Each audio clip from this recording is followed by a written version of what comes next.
Hey everyone, welcome back to the show. My name's Mike, this is my whiteboard, and today we're going to be talking about Jade Lizard adjustments.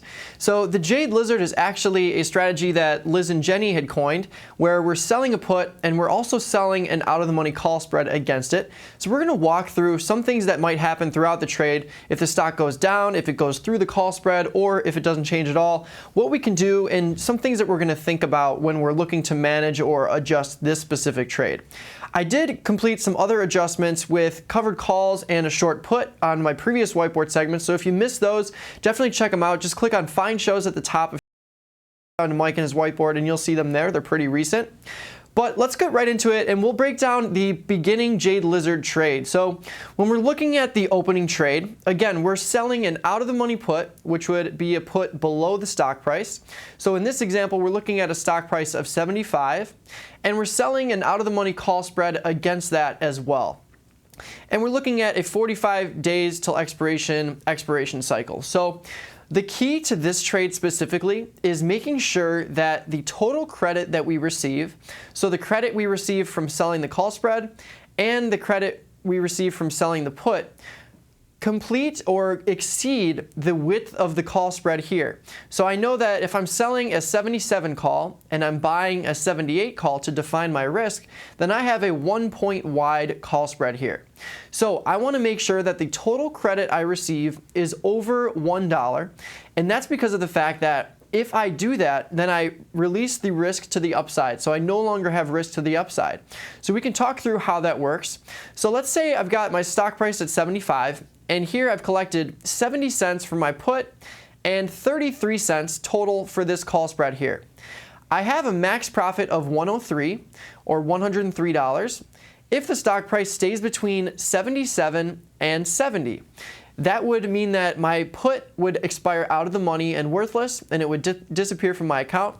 And same goes for the call spread up here. Since these are all out of the money options, if the stock price is between these strikes at expiration, I would be able to keep the credit I received here and keep the credit I received with the put to reach my max profit of 103. That means that my break even is at 68.97. If I take my total credit, and remember, whenever we're selling premium, our break even is going to be helped by the credit we receive. So my break even would be to the downside here. So all I'm doing is taking that 103 value, subtracting it from my short put strike, and that gives me my break even of 68.97. Now, this is also going to be my max loss if the stock price ends up going to zero. But we're in a better situation because my max loss would be 68.97 rather than if I had just purchased the stock outright at 75. So it's a great cost basis reduction strategy, and it gives us a reason or way to be correct in a zone. So between 70 and 77, I would be able to keep that $103 of max profit if the stock price is there at expiration. So let's talk about what happens if the stock price goes up through this level here. So if it goes up, I'm going to have to buy back my call spread for $1 or maybe $1.01 at expiration. So if I know that I collected $1.03 total and I have to buy back my spread if the strikes are breached and the stock price goes all the way up here to, let's say, 80 or 90, it doesn't really matter. I know I'm going to have to buy back that spread for the intrinsic value at expiration. And since I know I've got a 1 point wide spread here, if it's completely in the money, it should be trading for around $1 at expiration. But I'm not going to have any risk to the upside because I collected 103. So if I collect 103 and I have to buy back my spread for $1 or 101 or maybe 102, then the difference there is going to be my profit. So even if the stock price blows through the upside, I would still make about $3 or 3 cents in the options trading world, which would bring me to about a break even after the commissions with this trade. But let's talk about some things that can happen with the trade. So let's go to the next slide and we'll discuss what might happen when the stock moves down. So what are some things I can do? So the cool thing with spreads is that when we define our risk, we don't necessarily have to move that option. One thing to consider is possibly just moving the short strike down. Maybe I'll look to see what sort of credit I'd be able to receive. The most important thing to remember though is if I do this, my 1-point wide spread now becomes a 5-point wide spread. So if for some reason the stock price blows all the way back from 69 up to 79 or 80, I'm going to see a loss on this call spread now, because even though I would be collecting more, my max profit would be 153 if I received a 50-cent credit for this rolling my call down to the 73 strike.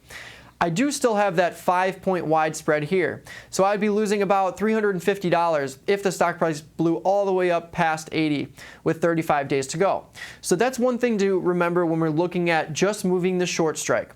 However, if I do just move the short strike and I'm able to roll it down a couple strikes for a 50-cent credit, I would increase my max profit to 153. Now, where is that max profit going to be? Of course, since we're looking at out-of-the-money options, the max profit would be between 70 and 73. So if the stock price is at 71, 72, 72 and a half, even 72.99, it's not going to matter because my short put would be out of the money, my short call would be out of the money, and of course, if my short call is out of the money, my long call would definitely be out of the money as well. So I would be able to keep that total credit of 153, and it's going to help my break even go down to 68.47. So my break even's benefiting by 50 cents since I would be rolling it down. And the cool thing about that is that even though my short put is currently breached, if the stock price stays at 69 as you see it here, if my break even is at 68.47, I stand to make 53 cents on this trade if the stock price stays right at 69 at expiration. Yes, I would have to buy back my short put for $1 because, again, when we're looking at in-the-money options, if we want to close them out at expiration, we have to close them for their intrinsic value or close to their intrinsic value. So if the stock is at 69 and my short put is at 70, I've got 1 point of intrinsic value, but I would have collected $1.53 that I can use to offset that. So I would collect $1.53, I would buy back my short put for $1, and that would net me that 53-cent or $53 profit in the long run. So with that said, if my break even is at 68.47, that means that my max loss is also at 68.47. And again, that's if the stock price ends up going all the way to zero. That would be the worst case scenario for this specific trade. So let's go to the next slide here and we'll talk about if the stock moves up, what we can do. So if we're comfortable with just scratching on the trade, then maybe we wouldn't do anything. If the stock moves up and goes through our call spread, then maybe we'd be fine to the break even. But there is an alternative, and that might be moving the short put up. Maybe moving it up and out, depending on the expiration. But let's just talk about just moving it up. So let's say I can move my strike from 70 to 73, and I can collect 30 cents with 10 days to go. So there's only 10 days left. I can get a little bit of a credit here and basically increase my max profit to 133. So what happens when I reach max profit in this scenario? Well, the stock price would have to be between 73 and 77. Same thing applies. We would need these options to expire out of the money to reach that max profit. But if we continue to go up with the stock price, and I know that I originally collected 33 cents for this side and what was that, 70 cents on the other side for a total credit of $1.03. If I move this short put up to collect another 30 cents, what would happen? So if the stock price is above this spread at expiration, maybe I realize that I'm now bullish on this underlying. I'm no longer neutral to bullish. I'm now fully bullish, so maybe I'd look to roll my put up, collect another 30 cents. If the stock price stays above this short call spread, number one, I would have to buy back the spread at expiration if I didn't want to have assignment fees or get those assignment fees on just these short options here. So what I'd have to do is buy back the spread for close to $1. If I collected $1.33 and I have to close this spread specifically for $1 now to avoid those assignment fees, then I would net the profit of 33 cents. So instead of breaking even on this trade, if I roll my put up, I can now profit to the tune of 33 cents. Although I collected $1.33, again, I would have to buy back the spread if these options are in the money at expiration with 10 days left to go. But since I would be able to roll that for 33 cents, that gives me an extra profit potential to the upside. And another thing to consider is rolling up and out. So maybe I can get an even larger credit with the put, or maybe I wouldn't have to roll it up so high if I roll it out in time as well. As we know, when we're looking at options that are further out in time, they're going to have more value. Just like an insurance policy or any other sort of policy where there's longer duration and we're paying something to have that duration, if we're selling these options, we're going to be collecting more premium because of the fact that they have more time in the options themselves, so they're going to be worth more. So maybe instead of just rolling up, maybe I'd consider rolling up and out in this situation to give myself some more time to be correct and at the same time collecting even more profit. So if I did just roll this up, I would collect another 30 cents, which would reduce my overall break even from $68.97 to $68.67. And my max loss would again be the same as the break even in this situation. So it would be $68.67 if the stock price went to zero. Now let's go to the last slide here and we'll talk about what happens if nothing happens. So if the stock stays the same, I'm not going to make any change at all.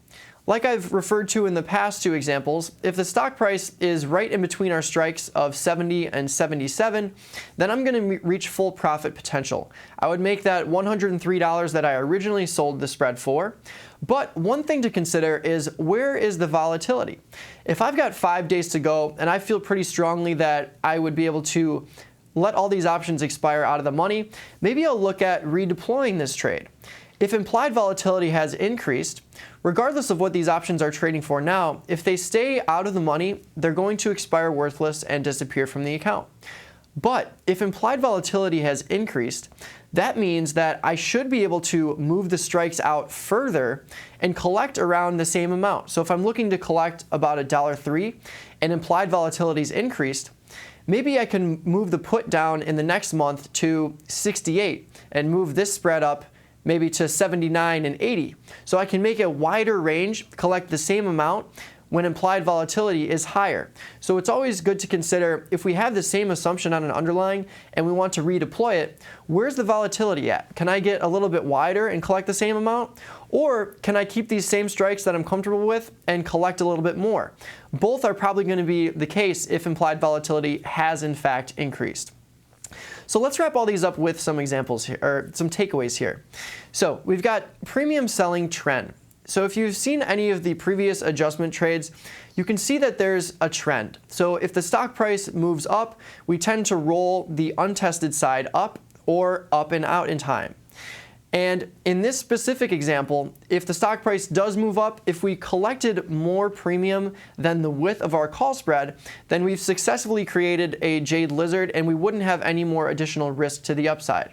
So it's important to just remember that if the stock price does go through that call spread, it's okay. We're going to be profitable. Whatever's over that difference in the call spread is going to be our new profit. And after commissions, we would probably break even on this specific trade. The second takeaway is that the key to adjusting is reducing cost basis. So you're never really going to see us roll for a debit. We usually try and roll for even money or $0 or roll for a credit. If we roll for a credit, we're able to reduce our break-even point, increase our probability of profit in the long run with the trade. The more we reduce our cost basis, the higher probability we'll have to be successful in the long run. Even though our options would be in the money, it is going to give us the benefit of reducing that cost basis further. And lastly, the long option doesn't have to move. So in the second example, and especially in IRA accounts, you'll see Liz and Jenny and a lot of other people buying far out of the money options to use to create synthetic scenarios. So maybe with a strangle or even with a straddle, something like that, you might see people buying far out of the money options and leaving them there, even if they're adjusting the short strikes to manage delta or whatever they're looking to manage. Those long options don't necessarily have to move if we're comfortable with the risk that we're creating when we're adjusting the strikes within them. So like the second example with the Jade lizard, we can move just the short call down and collect more than if we would have moved the entire spread, but it is going to expose us to the upside risk there. So it's something to be aware of for sure. So these have been my 3 Jade lizard adjustments. Hopefully you enjoyed them. Thanks so much for tuning in. If you've got any feedback or questions at all, shoot it over to support@doe.com, or you can tweet me at DoeTraderMike. We've got Jim Schultz coming up next though, so stay tuned.